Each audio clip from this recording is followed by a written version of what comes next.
A carta do Achalia, apóstolo, né? Achalia no hebraico, Shaul, Paulo. E Hebreus é dirigido aos hebreus, né? Aos israelenses 12 tribos, aos Yehudins.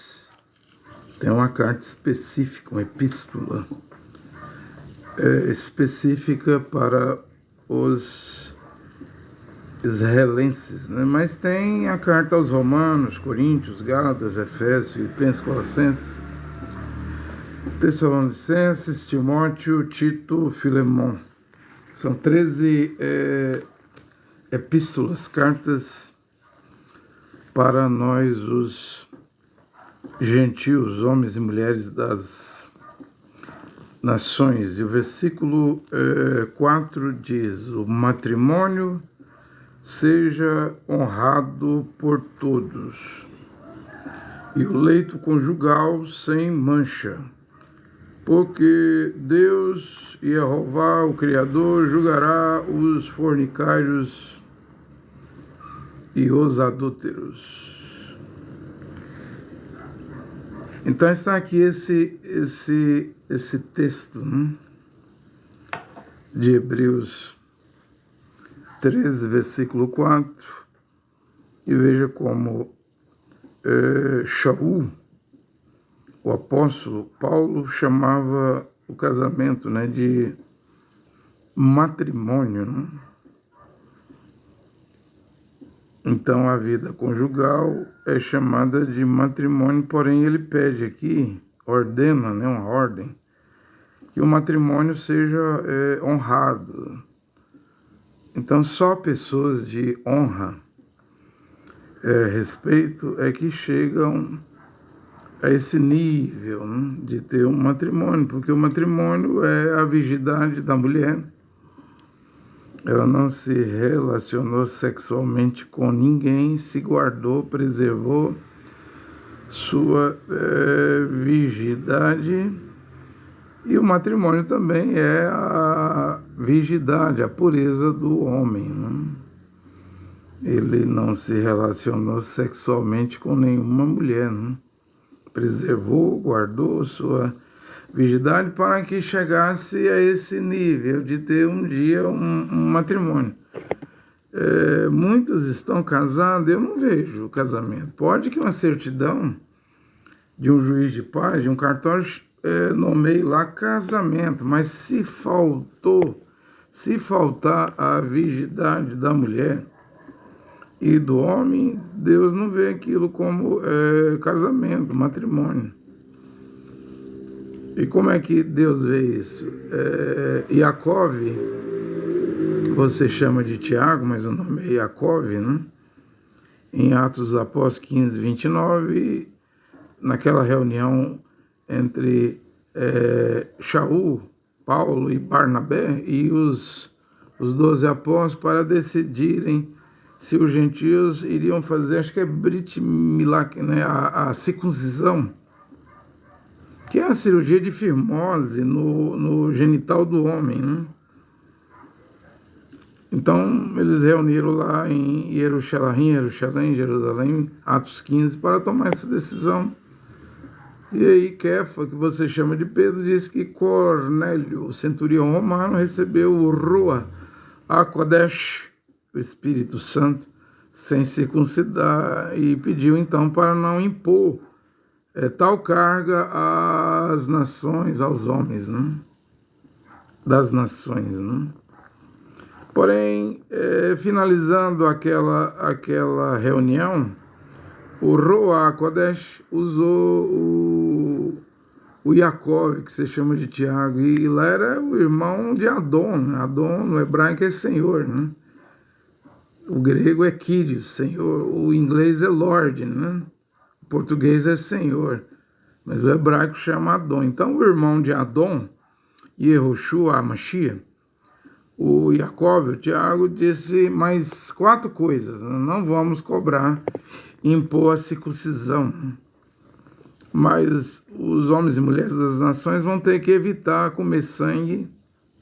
Aí tem a galinha cabidela no Nordeste, buchada de bode, né, com sangue, churisco, né, de porco com sangue. Proibiu comer sangue. Proibiu comer animais mortos estrangulados, sufocados, estrangulados. Proibiu comidas, carnes oferecidas a ídolos, né? E teve a ceia de Natal, todo mundo comeu, né? Na ceia de Natal ao Papai Noel, né? Ídolo, né? Sem falar que 1º de janeiro é o dia de Janus. Janus, né? O deus romano de 2 caras, né? E você sabe que setembro é 7, outubro é 8, novembro é 9, dezembro é 10. Mês 10, né? O ano não começa, não termina em dezembro e não começa em janeiro, não. Dezembro é 10. Então, o mês de Adar, março ou Nissan, abril, já está dizendo abril, né? O começo, né? É nesse mês que começa o ano, né? Mas é o paganismo, ninguém está preocupado em corrigir as coisas, né? Querem que continue como estão. E a 4ª e última coisa é que a Keilah, comunidade, congregação de Jerusalém, não é a de Roma, do Vaticano, o qual é a sede, né? Não é a sede da Assembleia de Deus, da Universal, da Mundial, da Batista, que exigiu isso. Foi o berço do cristianismo? Não. Nunca o nome cristão, nos dias de Adão e Yahushua Mashiach, o Salvador, o mediador, foi mencionado lá quando ele estava vivo. Esse nome é mencionado na Turquia, Antioquia, atual Turquia, né? É lá que é o berço das igrejas, do cristianismo, do catolicismo, das igrejas cristãs. A Turquia tem as 7 igrejas não, congregações do Apocalipse, né? Mas Constantino viu que Constantinopla, atual Istambul, tinha 7 montanhas. No sonho de Daniel, a estátua do rei Nabucodonosor tinha 2 pernas de ferro. Isso queria dizer que haveria Roma na Europa, né, a qual é o Vaticano hoje, e Roma em Constantinopla, atual Istambul. Esse Império Romano se dividiu, Roma foi destruída lá pelos bárbaros, né, no ano 400 e tanto, e Roma oriental bizantino, né, do Constantino, é destruída no ano 1400 e tanto, lá com Constantino IX. Então tem 2 cidades com 7 montanhas. A besta vai vir de uma delas, né? Uma é o Vaticano, Roma, Itália, 7 colinas, e outra é Istambul, Turquia, né? Só que nas 7 colinas de Istambul tem 7 mesquitas, né? Então uma é totalmente islâmica, uma perna, né, de ferro, e a outra perna de ferro é totalmente católica. Agora, qual das 2 religiões é a maior do mundo hoje? É o catolicismo, com 1 bilhão e 700 milhões de cristãos, católicos, protestantes, evangélicos, pentecostais, deuteropentecostais, neopentecostais juntos? Ou é o Islã, que tem mais de 2 bilhões de seguidores, inclusive país? O Vaticano, você diz, a Igreja Católica é um país, E a Arábia Saudita, a sede do Islã, Istambul, outra sede do Islã, Teherã, o Irã. Quantos países árabes tem com bandeira árabe que adora o Alcorão, reconhece Mohammed, Maomé, segue as leis do Alcorão, a Sharia? Veja o Paquistão, o Afeganistão, o Iraque, né, a Síria, né, Ahmed al-Sharaa, é islâmico. É islâmico, né? Ele clama Allah Akbar, Allah o grande, misericordioso, né? Mas o Islã mata, corta a cabeça, né? Estado Islâmico, o Daesh.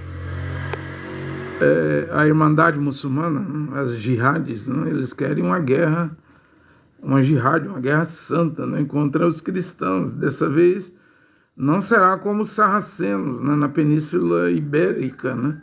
O Islã não vai perder, né, como na Espanha, né? Não irá perder. E o Islã sabia e sabe, e tem feito isso há séculos, né? Implantando a religião muçulmana na Europa, né? Nos Estados Unidos. Como? Um islamita casa com 4 mulheres e tem um monte de filhos. E aí o Islã cresce. O Islã não é grande hoje na França, na Alemanha, na Itália? Não é grande hoje? Não tem milhões nos Estados Unidos? Como é que eles cresceram? Foi abrindo sinagogas ou fazendo filhos? Veja a população islâmica na França, na Bélgica, né? Vai ver a porcentagem, né? E não tem como mandar embora porque não são imigrantes. São naturais, nascidos. É assim que o Corão ensina, né? Mohammed, né? Como conquistar um continente, né? E a Bíblia diz em Apocalipse 6, versículo 8, que só falta um cavalo. 4 cavalos já galopou, o branco, o vermelho e o preto, né? O branco com a coroa, um arco sem flecha. O vermelho com a grande espada, né? A Santa Inquisição, 68 milhões morreram. O preto, a balança vendendo indulgência, né? Tudo isso aí eram os papas de Roma, né? Os papas católicos. Agora falta o 4º cavalo. Esse não galopou, não. Esse galopará, cavalgará na grande tribulação. Esse é a besta. Seu nome é Morte. O nome do cavaleiro. Cavalo esverdeado, a cor do Corão. Das bandeiras do mundo árabe, né? Ele está vindo. Vem do norte de Israel. É um assírio. Um islâmico. Um muçulmano, né? Seu nome é Morte. Ele vai matar 1/4 da população mundial com espada, peste, feras da terra, fome, né? Ele está vindo. 3 cavalos já galoparam na história, né? Falta o 4º cavalo. A cor já diz, é a cor do Corão, da capa do Corão, esverdeado. Mundo árabe, mundo xiita, sunita, alauíta. O mundo islâmico, né? Esse cavaleiro está vindo. Simplesmente esse cavaleiro está vindo. Seu nome é Morte. Totalmente diferente dos papas de Roma, né? Totalmente diferente da Igreja Católica, né? A grande prostituta, a grande Babilônia, né? Porque Apocalipse 17 diz que quem vai tornar a Igreja Católica nua, despida, quem vai comer suas carnes, o Banco do Vaticano, o ouro, né? Quem vai torná-la desolada e quem vai queimá-la com fogo é a besta. Então como que a besta vai vir de dentro da Igreja Católica se a Bíblia diz que a besta com 10 chifres queimará a cidade das 7 colinas, Roma, o Vaticano? Como é que ela vai ser um papa? Se o papa é protetor, guardião do catolicismo romano. Quem odeia o catolicismo é o Islã. Quem odeia os cristãos, e eu não sou cristão. Hoje eu não faço parte do cristianismo. Minha pregação não tem nada a ver com o cristianismo. Quem odeia os cristãos é o Islã. Mas o judaísmo está aí também no meio, né? Simplesmente o judaísmo está aí no meio. Então, Yaakov chamou as uniões erradas de uniões ilegítimas, né? Não comer sangue, animais estrangulados, comida oferecida, carne sacrificada a ídolos, e abster-se, é proibido união ilegítima. O que é a união ilegítima? É quando a mulher perde a virgindade com um homem e casa com outro homem. Então ela não pertence, casa não, enrola, rabicha, fica amigado, emancebado, faz uma união ilegítima. Porque a mulher, quando ela perde a virgindade, ela pertence ao primeiro homem que tirou a virgindade dela. Se esse homem for virgem, puro, e ela virgem, isso é um matrimônio. Agora, se esse homem for casado, ela vai perder a virgindade com um homem casado, aí é adultério. Ela nem fornicar, ela vai virar uma adúltera, né? Da mesma maneira, o homem virgem, ele pertence à primeira mulher que ele perdeu a virgindade, a pureza, né? Foi fazer sexo. Porém, se essa mulher era casada, ele não está nem em prostituição, que é a fornicação. Ele está em adultério, né? Oh, mas aí já vive junto 40, 50 anos, pouco importa. Deus não vê como matrimônio. A única coisa que Deus vê como matrimônio está lá em Malahim, em Malaquias, né? 2, 14, 15, 16, onde o Criador diz: eu odeio, aborreço o divórcio, o litígio, o repúdio. E você, Israel, falhou comigo, né? Você, homem, que fez uma aliança, é a virgindade dele e dela, com a mulher da sua mocidade, e a abandonou e traiu ela e cometeu adultério contra ela. Lá em Provérbios também fala da mulher fazendo aliança com o homem da sua mocidade. Porque o Eclesiastes diz que o resto da vida, depois que um homem virgem, uma mulher virgem, os dois se casam, e aí gera aí filhos, 4, 5, 6, 10 filhos. Esses filhos ficam adultos, casam. Final das contas, esse homem vai ficando velho, essa mulher casada, os dois casou virgem, vai ficando velho, e aí os filhos vão indo embora de casa, todos eles casando, aí no final fica só ela e ele, o homem da mocidade e a mulher da mocidade. E o que a Bíblia diz? Para eles gozarem, gozo, alegria, terem alegria, né? O fim da vida de um homem, depois que ele casou virgem, foi fiel, puro à sua mulher, final da vida da sua mulher, se ela casou virgem, manteve a fidelidade conjugal, nunca adulterou, manteve a pureza, é um se alegrar com o outro. Se alegra, homem, com a mulher da sua mocidade, sua única mulher, tenha prazer com ela. É isso que conta. Não é ter dinheiro, riqueza, terras, fazendas, chácara, carro novo, sobrado, apartamento. Isso aí não vamos levar nada desta vida. O que conta é o prazer, a mulher, a alegria do homem. O homem da mocidade, a mulher da mocidade é a alegria do homem, que teve matrimônio, casamento. O homem da mocidade é a alegria da mulher. Então os dois se alegram, têm prazer, gozam, desfrutam do bem, do melhor, né? Não precisa ter dinheiro. Às vezes a mulher quer um doce, né? Ou quer um objeto lá, uma sopa, alguma coisa. Às vezes não é nem tão caro, o homem vai lá e compra. O homem quer tal coisa, a mulher faz, não consegue, né?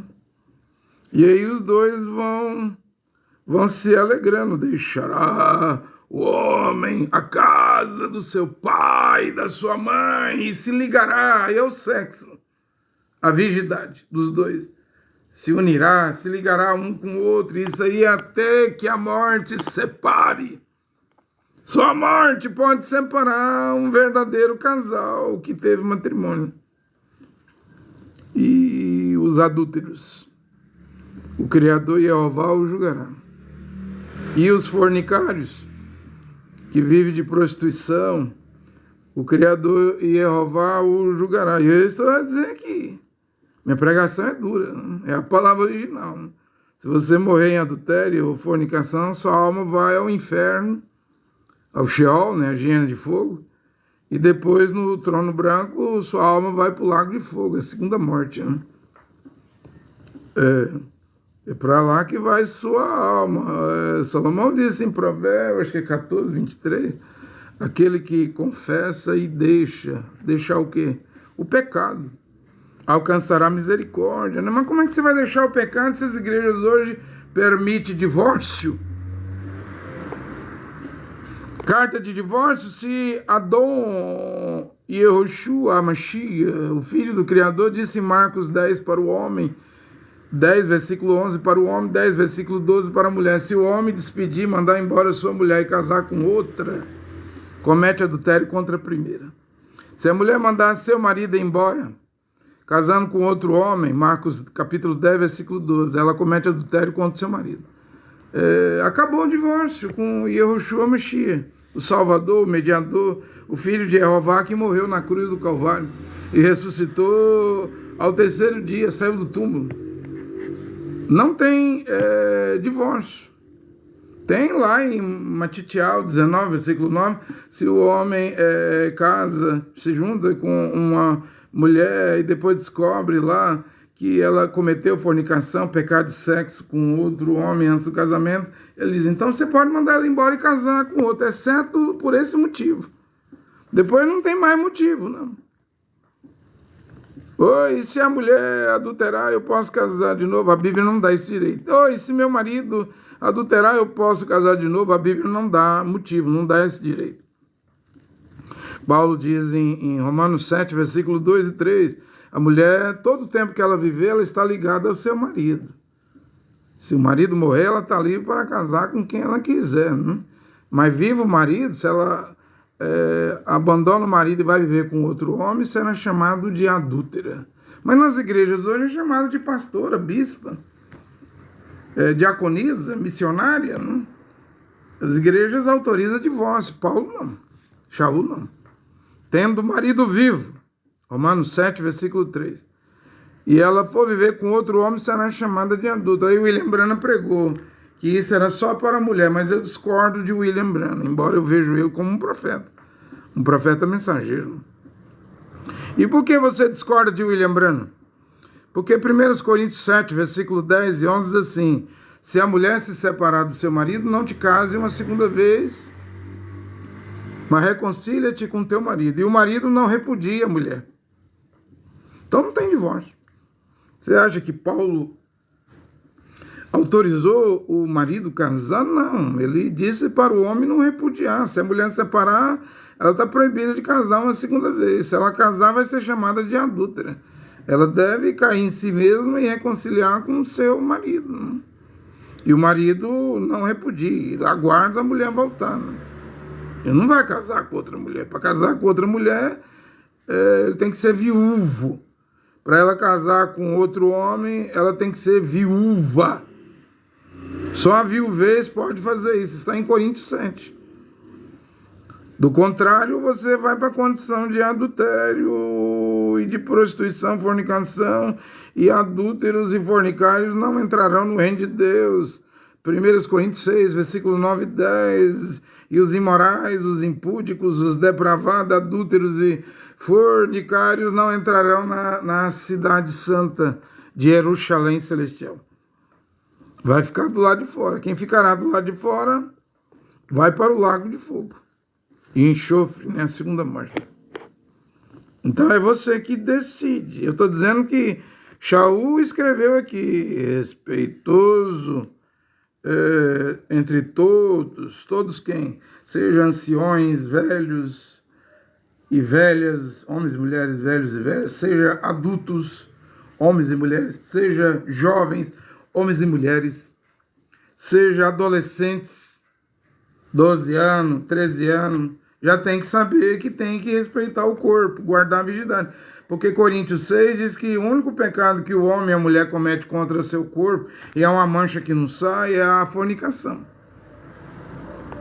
Você, irmão, não pode pegar seus membros e unir a uma meretriz, a uma prostituta. Prostituta é uma mulher que perdeu a virgindade com um homem e está fazendo sexo com outros homens, né? Paulo proibiu os irmãos de entrar, se misturar e fazer prostituição e se unir com uma mulher meretriz, prostituta que não tem virgindade. Mas Raabe era mulher prostituta e casou com o general Salmão, que daí vem Jessé, vem Davi, tudo bem. Mas eu não vi Paulo mandar casar com mulher prostituta, não. Eu não vejo isso aqui no Novo Testamento, não. Mulher casar com homem fornicário, mulher virgem. o, o homem virgem casar com mulher fornicária. Paulo mandou fugir da fornicação. 1 Coríntios 6. Do jeito que você está pregando, ninguém vai crer. É verdade. Que eu tenho 3 anos e meio que eu estou pregando isso. E ninguém creu. Ninguém concorda. Ninguém quer pagar o preço. Preferem morrer como adúlteros e fornicários. E eles mesmos é que mandam suas almas para o inferno, o Sheol. Então eu não tenho culpa. Eu estava vendo uma história essa semana, até contei para minha esposa essa história, de um pastor que casou com uma mulher, né, na igreja deles, eles são chamados de irmão, e ela dormiu, viveu 30 anos do lado dele. E a história dizia que ele era um pregador duro contra o divórcio. Ele leu na Bíblia e enxergou que não tinha divórcio. E batia duro, pregava duro, você vai para o inferno. Divorciado, homem, divorciada, mulher. E essa mulher dele, ele casou e viveu 30 anos com ela, ela morreu, faleceu no velório, lá no caixão tinha uma caixinha, dentro do caixão dela, com uma carta para ele. Quando ele chegou lá, viu o caixão, ele pegou a caixinha, abriu, e ele foi ler a carta e lá tinha um segredo que ela nunca confessou para ele. Qual o segredo? Ela confessou que antes de casar com ele, casou rapidamente com um outro homem. E por causa da pregação dura dele contra o divórcio, ela nunca conseguiu confessar esse pecado. Na hora, dizem que a carta ele deixou até cair no chão assim, ó, tremendo, né, chorando. E foi ler essa carta na igreja dele, na congregação dele. E com muita dor, né, diz lá o relato lá que ele se arrependeu de pregar contra o divórcio. E ficou falando lá, imaginando o tanto que a mulher dele, 30 anos dormindo na mesma cama, o tanto que ela sofreu. E ele achou que ele era um pregador legalista, que ele deveria ter pregado o amor. A mulher dele nunca demonstrou, guardou esse segredo, sofreu demais da conta. Aí a história resume dizendo que ele se arrependeu, né, de pregar contra o divórcio, e que depois daquela situação, 30 anos, a mulher guardou um segredo dormindo do lado dele. Ele não podia ler a mente dela, ele não sabia, diz lá a carta relatando o sofrimento dela. E aí agora ele decidiu pregar o amor. Não pregar como ele pregava antigamente para não fazer ninguém sofrer. Mas eu quero dizer uma coisa aqui nessa hora. Esse pregador errou. Ele estava certo em pregar contra divórcio. Agora, porque ele ficou viúvo lá da mulher dele, que escondeu um segredo, né, gravíssimo, onde fica a fidelidade dele à palavra de Deus que proíbe divórcio?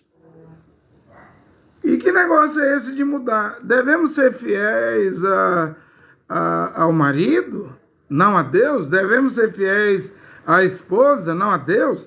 Devemos ser fiéis à igreja, estatuto de igreja, RI, regulamento interno, normas, regras de igreja, e não a Deus? E como fica a palavra de Deus? Porque a Bíblia diz, se o renegarmos, ele nos renegará. Se formos infiéis, ele, Mashiach, Yeshua, permanece fiel, porque ele não pode negar a si mesmo. É o que está escrito nas Escrituras. Quem se envergonhar de mim e das minhas palavras, eu me envergonharei dele, né? Naquele dia, diante do meu Pai e dos seus santos malach, anjo é grego, ângelos, né? Onde fica a fidelidade em Deus? Eu acredito que um homem, se ele é um pregador, ele tem que guardar a fidelidade à palavra de Deus. Ele não pode quebrar, pisar na palavra de Deus, porque a mulher escondeu um segredo gravíssimo. Não, para mim esse pastor, esse pregador errou. Simplesmente ele errou. Se renegarmos Yehoshua Mashiach, o juiz dos vivos e mortos, ele também nos renegará. A palavra de Deus, passarão os céus e a terra, Matitial 24:35, porém minhas palavras não passarão. Aconteça o que acontecer, seja fiel às Escrituras, à palavra de Deus. Nunca negue a palavra de Deus por sentimento. O sentimento ganhou esse pastor, esse pregador. Mas eu sou sacerdote, eu me compadeço das dores do povo, da agonia do povo, do sofrimento do povo. A menina perdeu a virgindade, não era nem experiente, com 13, 14 anos, agora está condenada a nunca ter um matrimônio. Tá. Simplesmente está, não pode mudar, gente.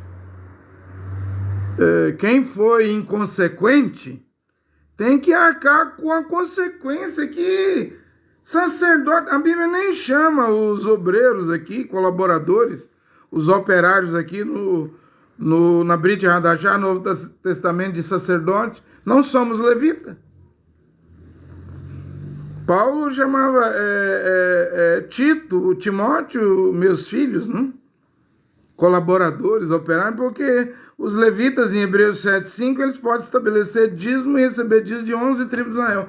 Nem dízimo Paulo estabeleceu e instituiu nas 13 cartas às nações, aos gentios. E não somos sacerdotes. Então não temos que compadecer da fraqueza do povo. Fraqueza ou inconsequência? Fraqueza ou mulher inconsequente? É a pergunta. É fraqueza ou é homem inconsequente? Todo inconsequente tem que arcar com as consequências. Errou, tem que pagar o preço.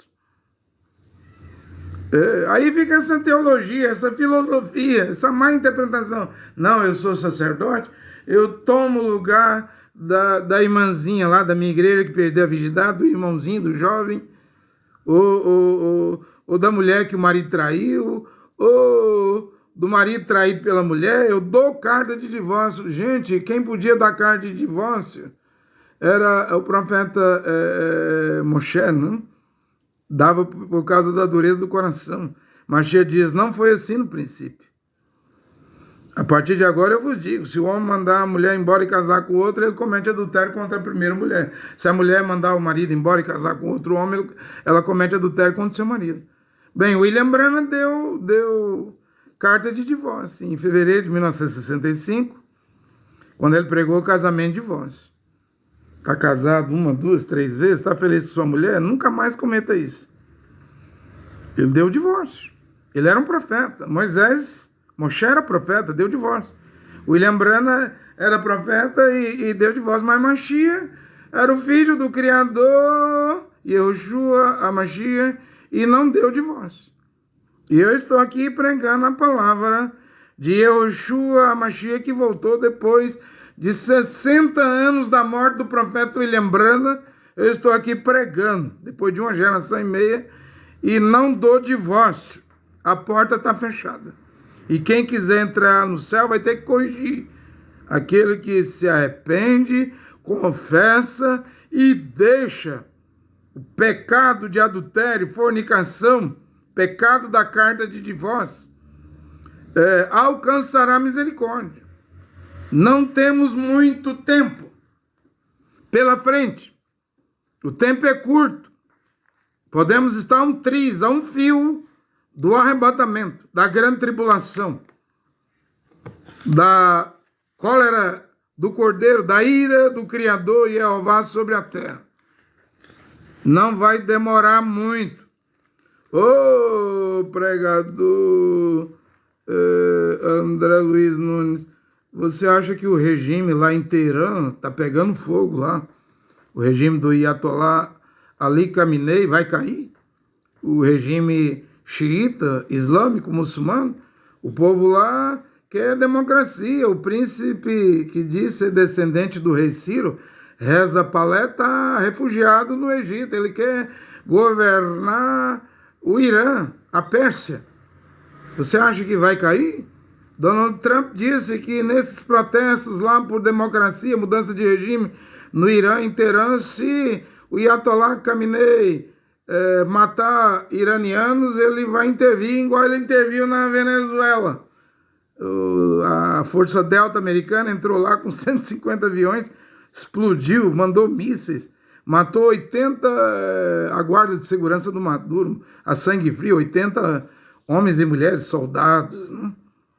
Capturou o Maduro. O Trump disse que vai fazer o mesmo com o Ayatollah Khamenei, né, no Irã. Bem, eu li na Bíblia, em Ezequiel 37, 38, que a Pérsia e o Irã vai se aliar ao Gog, que é a Rússia. Que a Rússia vai cruzar a Grécia, a Turquia, o Estreito de Dardaneles, Bósforos, para o Mar Mediterrâneo e vai para o Mar Morto.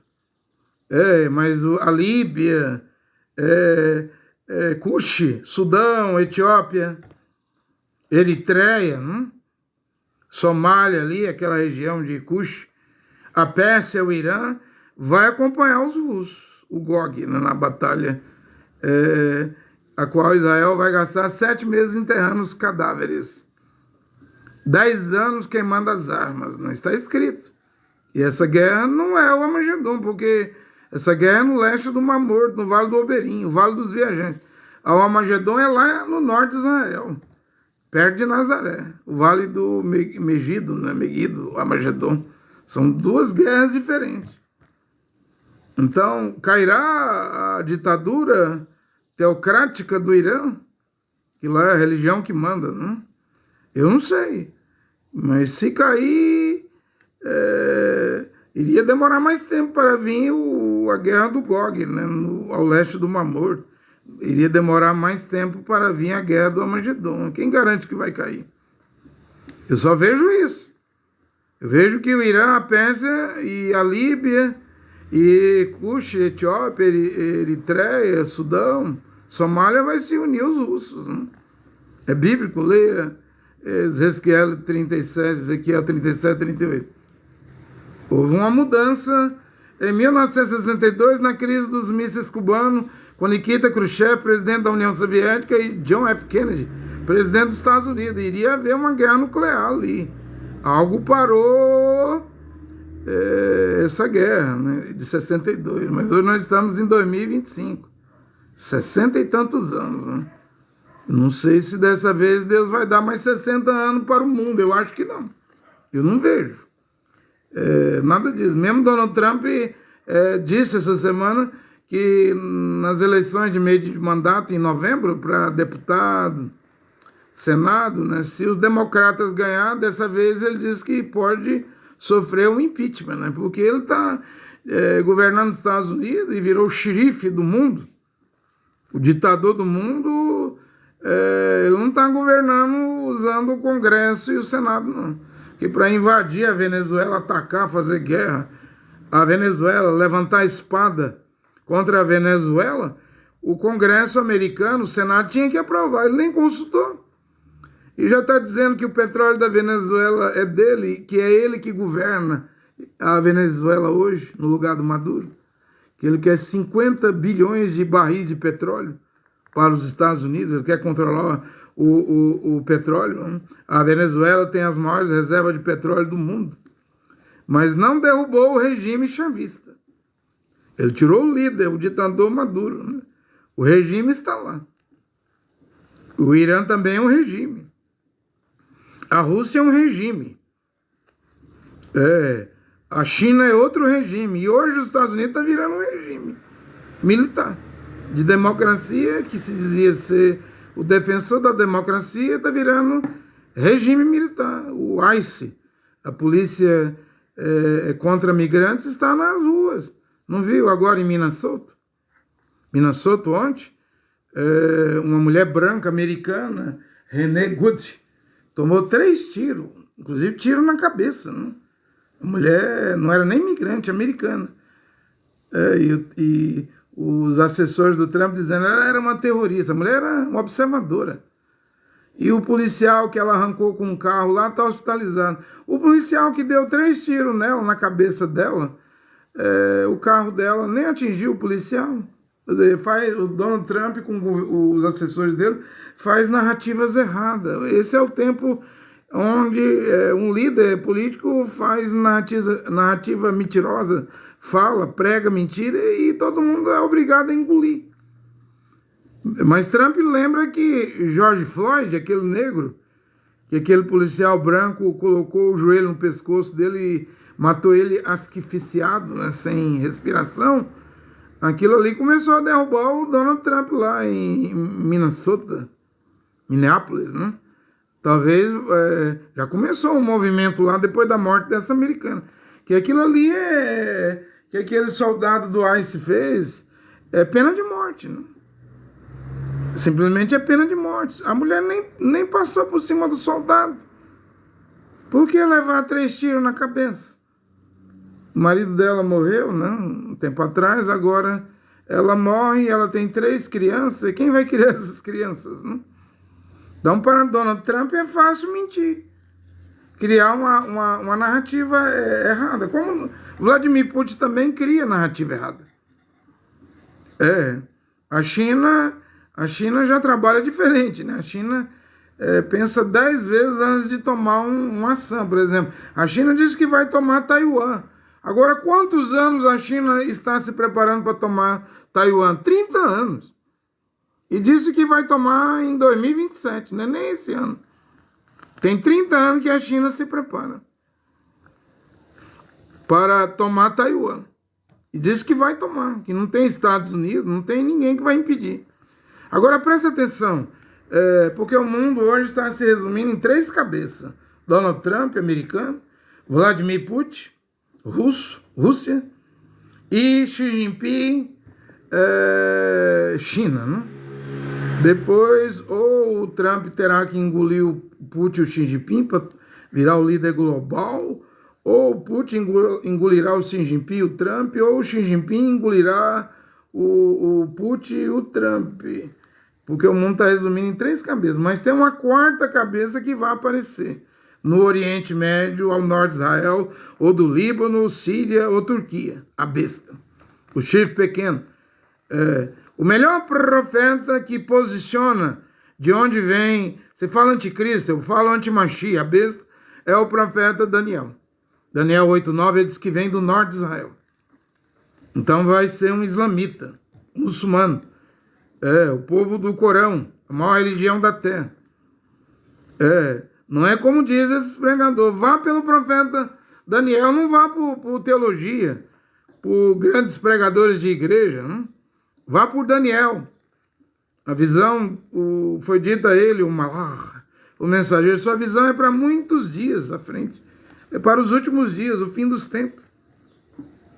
A visão não é para agora, né? E Daniel 8:9 diz que vem do norte de Israel. Então tem uma 4ª cabeça que não apareceu, porque Paulo diz assim que enquanto aquele que detém a besta, o antimachia, o filho da perdição, o perverso, o iníquo, o homem do pecado, enquanto aquele que o retém, está detendo ele, não for removido, ou seja, desaparecer, retirado do meio, a besta não pode se manifestar. Então não é Trump, não é Jared Kushner, não é Elon Musk, ninguém sabe quem é, ainda não mostrou a cara.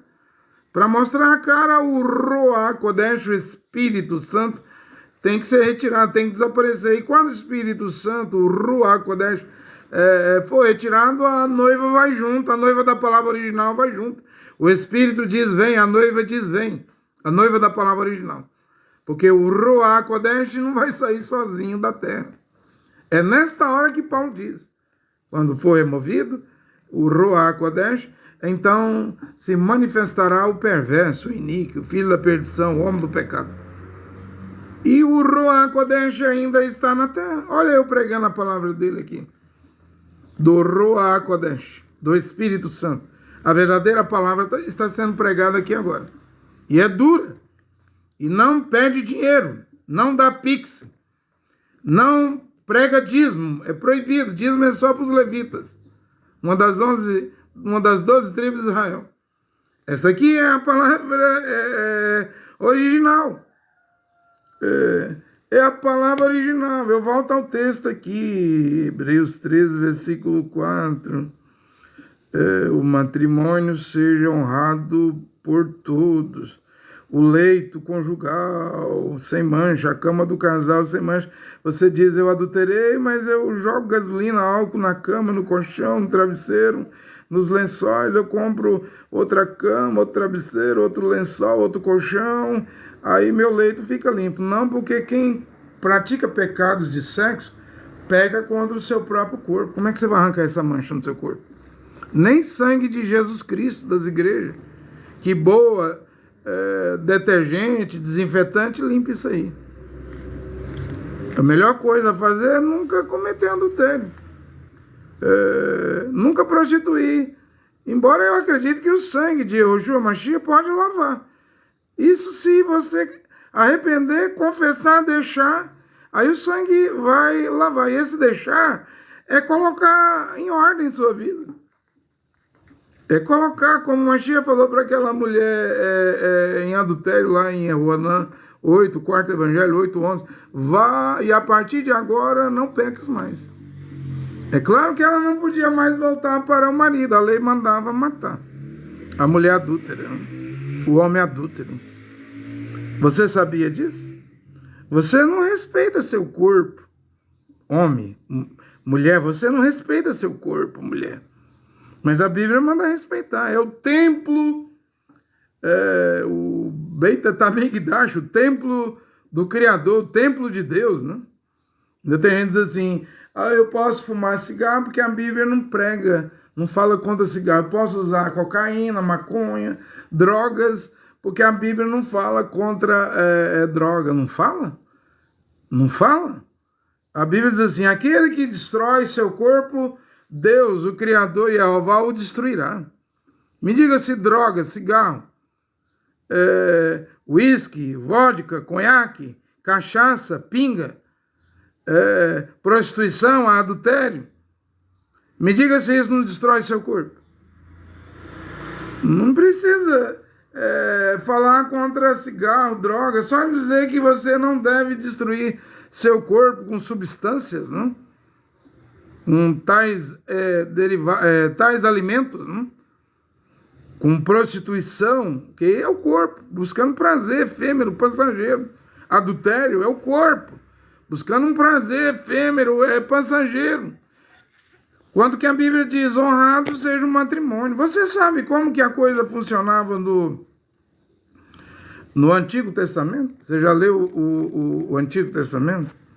Paulo diz aqui, respeitoso entre todos vós seja o matrimônio. Eu vou ler aqui Números, capítulo 5, né? De Números. O capítulo 5 aqui. Você lê também aí na sua casa, a partir do versículo 11 até o 31. Aqui fala a oferta pelo ciúme. E Jeová falou então a Moisés e diz, fala aos israelitas, e tu lhe diz, se há alguém cuja mulher se desviou e tornou-se infiel, cometeu adultério, visto que as escondidas do seu marido, esta mulher dormiu maritalmente com um homem e tornou-se impura secretamente.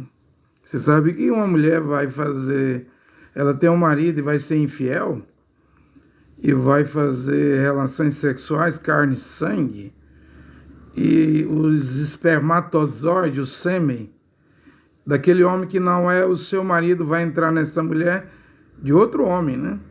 Isso aí, você, mulher, está injetando dentro de você DNA de outro homem, né? Quantos DNA de outros homens tem dentro do seu corpo? Prostituição tem maldições. Grandes maldições terríveis. Olha o que Jeová diz aqui, tornou-se impura secretamente, porque só a mulher sabe, ela não confessa ao marido. Que adultério é caminho para a cova, para o cemitério, para o túmulo, para o sepulcro. Adultério e caixão, adultério é 6, caixão é 6, meia dúzia, né? 6 por meia dúzia, é tudo a mesma coisa. A mulher vai trair o homem, todo dia está aí, ó, Cidade Alerta, Balanço Geral na televisão. O que mais tem? Morte, faca, marreta, picareta, tiro. Marido foi traído, matou a mulher, a esposa e o amante. Porque a Bíblia não erra. A Bíblia diz que é caminhos para a morte. O adultério, a infidelidade, a traição.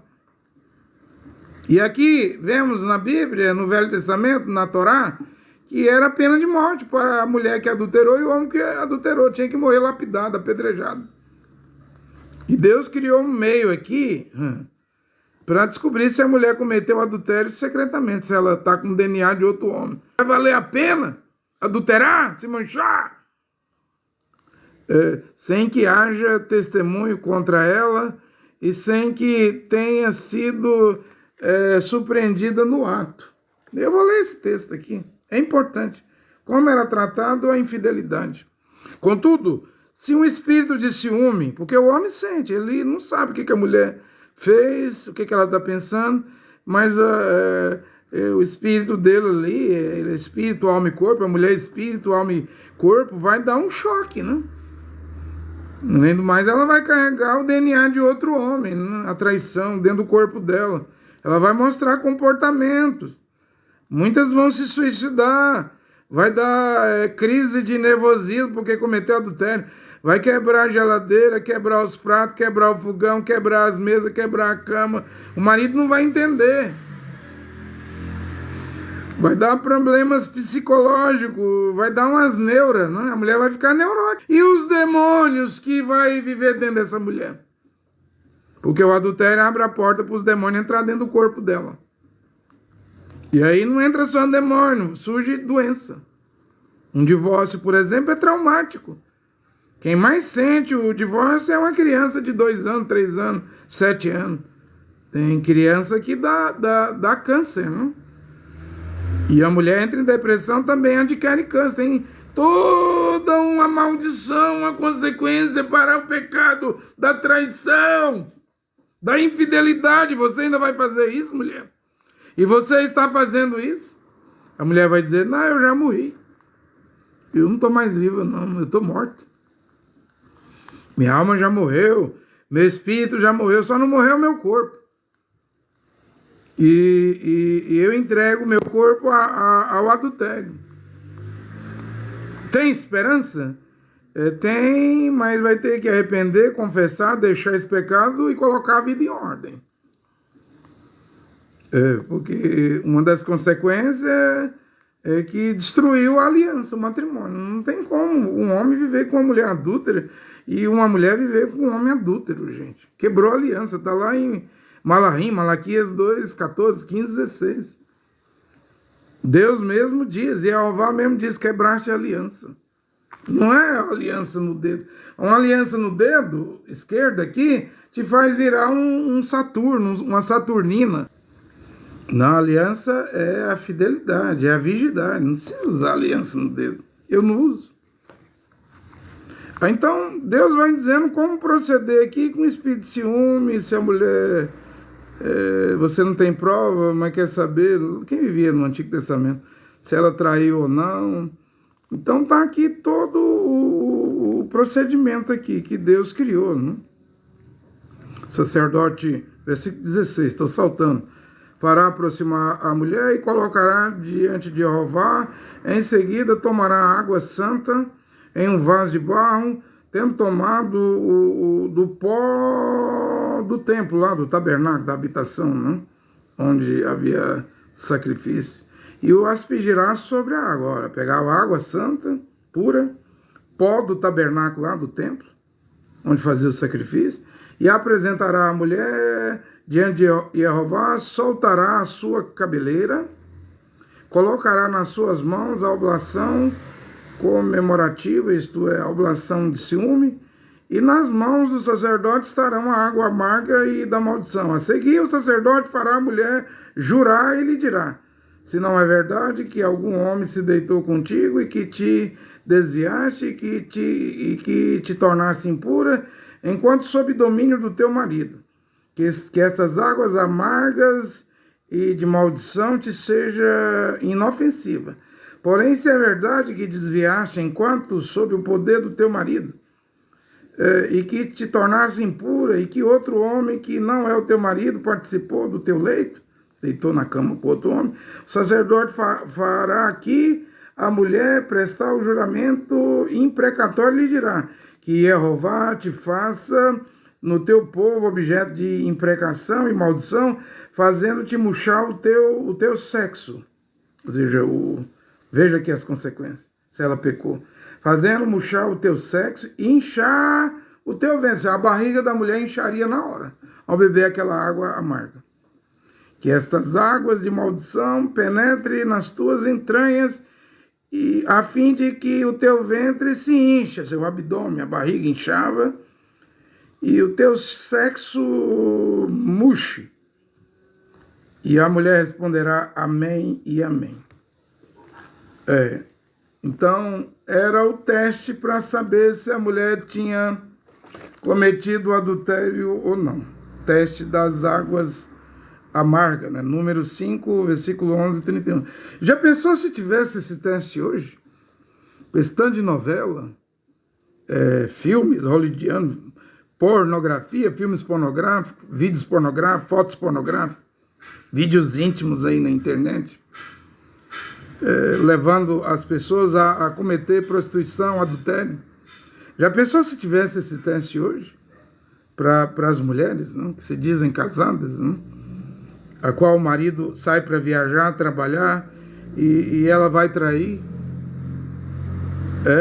Trai, às vezes na própria cama, que dorme com o seu marido. Já pensou se tivesse essas águas amargas hoje? Mas você sabia que lá no Islã, nos países muçulmanos, o teste lá não é água amarga, não. Quando o marido desconfia da mulher, leva lá no imã, lá na mesquita lá, o teste lá é uma brasa quente.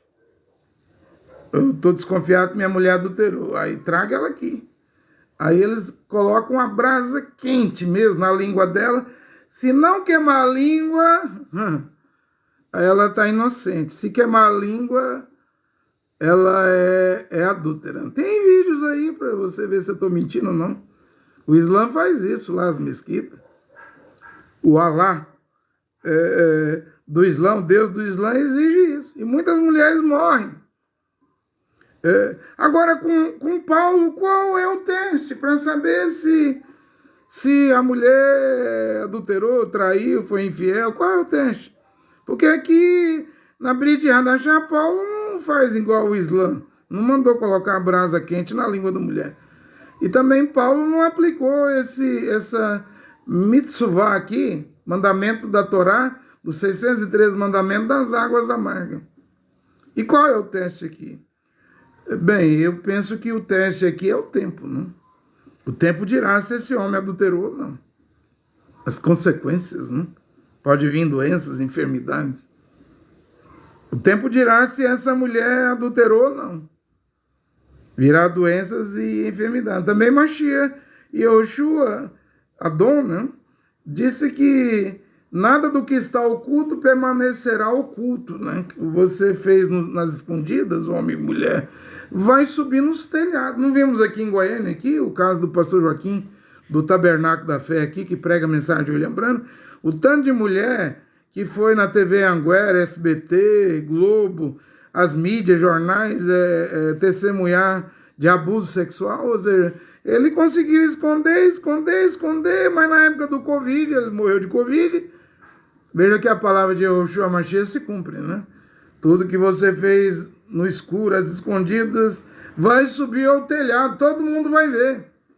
Então eu penso que o teste no Novo Testamento, na Brit Hadashah, é isso aí, nada do que está em oculto permanecerá oculto. Eu não citei uma história de um suposto pastor que a mulher escondeu o segredo, viveu 30 anos, mas mesmo depois da morte ele descobriu. Ou então vai descobrir? Vai. Não temos o teste da brasa na língua da mulher. Queimar a língua dela. Ver se queima ou não a língua, né? Isso é o Islã. Não temos a água amarga. Eu nem sei se lá o judaísmo em Israel faz isso hoje. Que eles não têm um templo. Que precisa do pó, da poeira do templo, para colocar nesta água. Já tem sacerdote. Quando eles voltarem a ter o templo, é provável que o Ihudim lá, o judeu, vai fazer esse teste de ciúme, né? Em relação à mulher dele. Porém, aqui a Bíblia diz, nós temos a palavra do Mashiach que não falha. O que você fez nas trevas, na escuridão e oculto, ninguém sabe, mas o Criador, Deus viu, e Jeová viu. E ele vai trazer a luz. Você fez no escuro, as escondidas. E a Bíblia diz, eu vou trazer ao telhado. Vai para o WhatsApp, vai para o Facebook, e a gente não vê esses casos? É Bíblia. É a palavra de Deus que eu estou a pregar nesta hora. Estou a pregar a palavra de Deus. Olha que o Criador Jeová, único Deus e Pai, e seu filho Yehoshua Mashiach, abençoe esta pregação nesta hora. Amém.